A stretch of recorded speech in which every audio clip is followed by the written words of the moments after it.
Hey folks, Daily Landsblog for July the 25th, 2018. And in the news, two things that nobody ever wants to read about. I want to talk about each one because I think each one points out part of the stigma and part of the problem. Of course, let's start in Toronto with the shooter, the individual that did those horrible things on the Danforth. And as I'm speaking to you right now, I don't know any more details than I knew yesterday. I know his parents said that he was psychotic, that he suffered from depression, that he was just devastatingly mentally ill.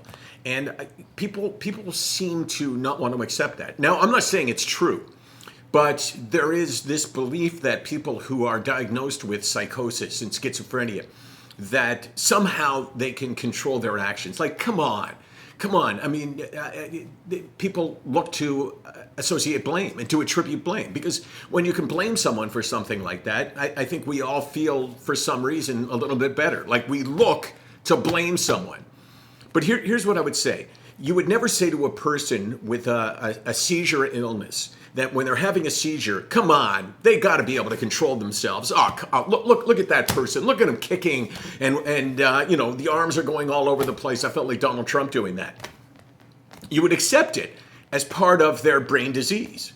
And I think that we owe it to people who struggle with that kind of severe mental health challenge. And I'm not even talking about this individual, because we don't know exactly what the situation is. We don't know anything about the situation except what his parents said. And then there's Demi Lovato, who, for so many people, people of all ages, men and women, but in particular for a group of young people, young women, she was such an amazing role model. And people will look at her overdosing on heroin.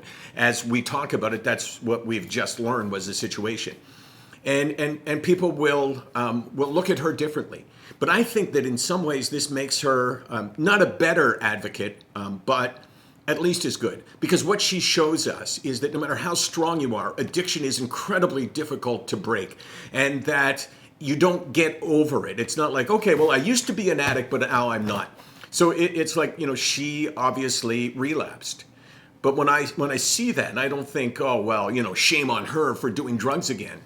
I think to myself, wow, how incredibly difficult must an addiction like that be, given the fact that you know what the stakes are and you know how hard you work to get past it, and then to fall back in the hole is just, it's terrible. And I kind of look at her like Demi Lovato, whatever kind of example you were before. In a lot of ways, you're at least as good, maybe better, because it just reminds us again that you're human, and that the fact is that something like addiction never goes away. So those are my thoughts on those two situations. SickNotWeak.com. 24 hours a day, 364 days a year. Why are we here, Case? Because you've got shit to say? Because I got shit to say. My mouth is still killing me. I got it in, Case. I said no. I couldn't help it. I want people to know this is not how I normally sound.